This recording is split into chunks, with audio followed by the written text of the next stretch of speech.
नमस्कार, स्वागत है आपका वी टाइम न्यूज पर और आपके साथ मैं हूं पहली चौहान। बढ़ते हैं खबरों की ओर।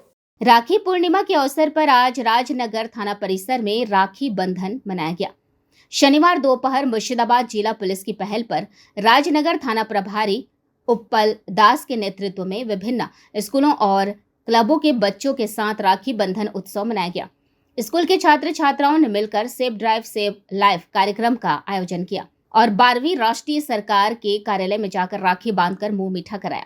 इस राखी बंधन उत्सव में बेलडांगा के एसडीपीओ डॉक्टर उत्तम गरई, राजनगर थाना प्रभारी उत्पल दास, नर्सरी स्कूल की प्रधानाध्यापिका रत्नबाला सान्याल के अलावा विशिष्ट समाज सेवी अताउर रहमान भी शामिल हुए।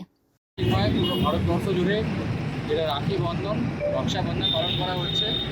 বেসিক্যালি রবীন্দ্রনাথ ঠাকুর যে বঙ্গভঙ্গ আন্দোলন রদ করার জন্য এই রক্ষাবন্ধন চালু হয়েছিল, সেই সময় থেকে বাঙালি মায়েরা বোনেরা তাদের বাড়ির দাদাদের হাতে আরেক বন্ধুর হাতে রাখি পরিয়ে দেওয়া হয়।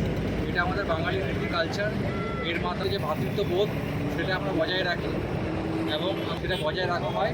আমাদের রেজিনগর থানার পক্ষ থেকে আজকে রক্ষাবন্ধনের যে প্রোগ্রাম সেফ ড্রাইভ সেফ লাইফের সেটা আমরা করেছিলাম। দেশের উপরে যেসব ট্রাক যাচ্ছিলো বা যেসব গাড়ি যাচ্ছিলো তাদেরকে আমরা রাখি পরিয়ে দেওয়া হয়েছে। সচেতন করার জন্য আমরা সেখানে তাদের হাতে আমরা রাখি বেঁধে দিয়েছি যে চলে যাক, কোনো ভাই চলে যাক, কোনো মায়ের কোল খালি হয়ে যাক, এটাই আমাদের মোটো। সচেতন জন্য করি। কিন্তু আজকে আমরা অভিনব একটা উদ্যোগ নিয়েছিলাম যে এছাড়া বিএসএফ পার্সোনাল যারা ছিল তাদের হাতে আমাদের এখানে যে স্কুল আছে নিউ মডার্ন স্কুল, সেখানকার কোচি বাচ্চারা জিএসএল এর প্রোগ্রাম করলাম এবং আমরা এই রাখি বন্ধন পালন করেছি। এছাড়া যারা আছে। वी टाइम न्यूज के लिए मुर्शिदाबाद से मिलन सरकार की रिपोर्ट।